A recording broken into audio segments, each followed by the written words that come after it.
Fragst du dich manchmal, warum Veränderung nicht ganz einfach sein kann und ob es nicht einfach so eine Art Anleitung gibt, wie von so einem Lego-Bauset, wo man einfach so einen Baustein nach dem anderen machen kann und wenn man das umgesetzt hat, dann ist die Veränderung erfolgreich implementiert? So einfach ist es leider nicht, aber die gute Nachricht ist, es gibt ein Modell, das Akku-Modell, das dir hilft, etwas in die Richtung einer Anleitung zu erstellen für dich und deine Veränderung, weil es dir bestimmte Perspektiven gibt, wie man Veränderung betrachten kann, die helfen, dass nichts vergessen wird und dass dadurch alle Menschen, alle Teilnehmer abgeholt werden. Mein Name ist Matthias, ich bin Agile Coach und unterstütze Teams und Organisationen dabei, Veränderungen erfolgreich zu meistern, insbesondere wenn es um die Themen Digitalisierung oder Agilität geht.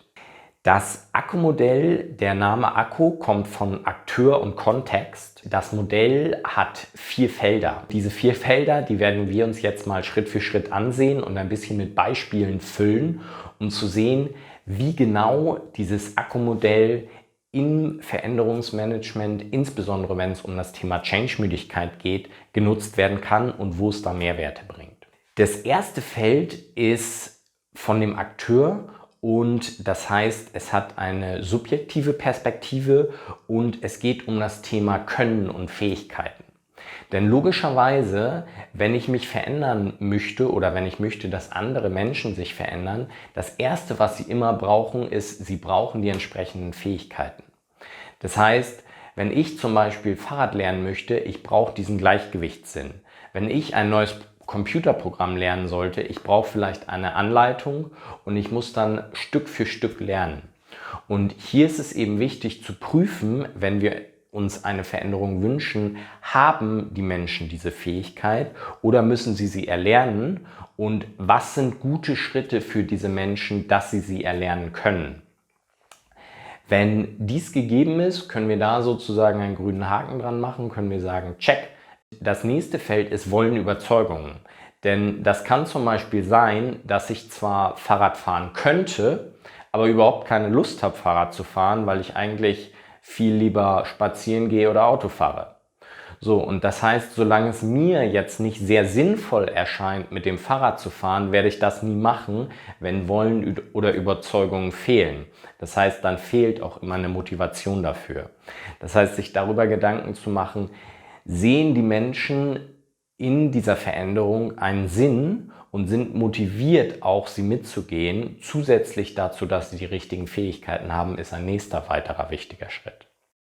Jetzt schauen wir uns nicht mehr die Akteure, also die Menschen an, sondern wir schauen uns an den Kontext, in dem sich diese Menschen befinden.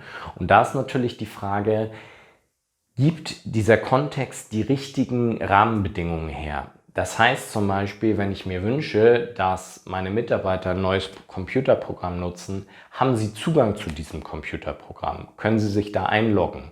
Haben sie vielleicht eine Anleitung dafür? Und dann auch wird es ihnen einfach gemacht, dieses neue Programm zu nutzen statt dem alten. Also wenn zum Beispiel beide Programme parallel da sind, man sich mit dem Alten sehr gut auskennt, aber eigentlich das Neue nutzen sollte, dann ist es oft so, dass die Menschen rein aus Routine auf das alte Programm zurückgreifen. Das heißt, da wäre es zum Beispiel gut, das neue Programm wesentlich prominenter zu machen, so dass die Wahrscheinlichkeit, dass ich das Neue nutze, erhöht wird.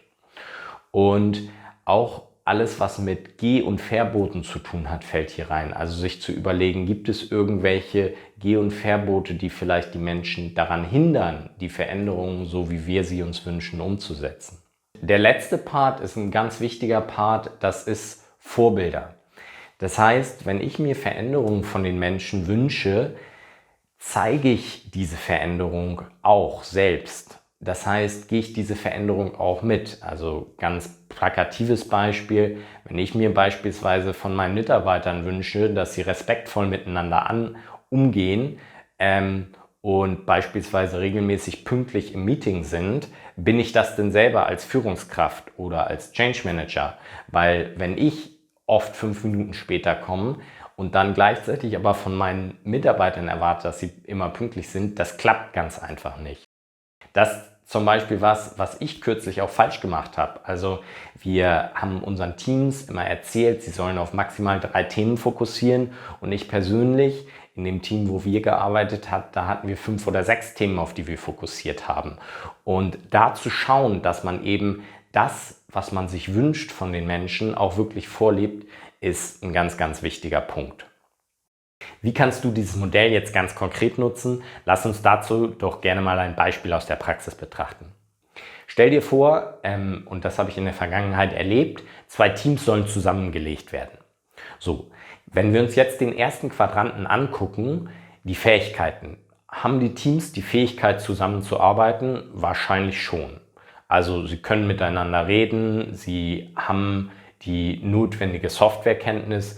Es kann sein, dass es an der einen oder anderen Stelle noch voneinander lernen bedarf. Da kann man sich dann zum Beispiel überlegen, dass man gezielt Pair-Programming einsetzt. Das heißt, dass 2 Leute nebeneinander sitzen und voneinander lernen hier. Aber Fähigkeiten ist wahrscheinlich das meiste vorhanden. Dann ist das Thema Überzeugung. Da ist es in dem konkreten Beispiel so gewesen, dass diese Überzeugung, dass diese Teams so zusammengelegt werden sollten, war nicht so vorhanden. Jedes Team kannte sich untereinander sehr, sehr gut, miteinander kannten sie sich noch nicht so gut. Und da war es dann wichtig zu fokussieren, warum machen wir diese Zusammenlegung? Und da war es einfach so, dass diese Teams sehr, sehr viele Abhängigkeiten hatten und dadurch es sehr oft der Fall war, dass ein Team angefangen hat zu arbeiten und dann hat die Arbeit erstmal gewartet, bis das zweite Team es genommen hat und daran weitergearbeitet hat. Dann ging das oft auch nochmal zurück zum ersten Team. So, und das Ziel war, dass wir einfach Arbeit schneller abschließen und dadurch mehr Wert für den Kunden liefern. Und was wir dafür gemacht haben, ist einfach mal versucht, aus Kundenperspektive zu schauen und diesen Blick auch den Teams zu geben. Also wenn der Kunde meinetwegen Herr Müller war, und der hat gewartet auf die bestimmte Umsetzung seiner Website, dann war es für ihn nicht relevant, ob es 2 Teams sind oder ein Team sind, sondern für ihn war relevant, so schnell wie möglich seine Leistung zu bekommen. Und mit dieser Perspektive haben wir die Teams dazu eingeladen, es einfach mal auszuprobieren, als ein großes Team zu arbeiten und da verschiedene Meetings zusammenzulegen. Und das bringt uns auch schon dann zum nächsten Quadranten. Da haben wir eben geguckt, sind die Räumlichkeiten in dem Team so, dass das große Team zusammensitzen kann. Wir haben die Meetings zusammengelegt. Das sind also lauter formale Kontextbedingungen, die diese Veränderung für das Team erleichtern. Letztendlich war das Vorleben dann relativ einfach, weil es da nur eine einzige Führungskraft für die beiden Teams gab.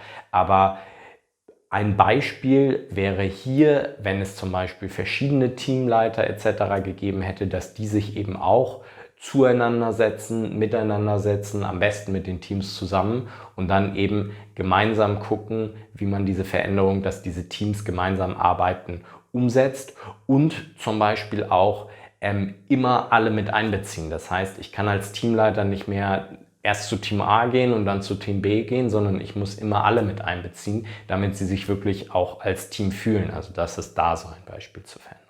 Ich hoffe, dieses Praxisbeispiel hat dir geholfen, was mitzunehmen und zu sehen, wie du das Akku-Modell vielleicht einsetzen kannst für deine konkrete Praxis, Change-Müdigkeit aufzulösen und dadurch Veränderung erfolgreich zu meistern. Falls du noch Fragen zu diesem Modell oder Veränderungen insgesamt hast, schreib mir gerne einen Kommentar. Bis dahin, alles Gute!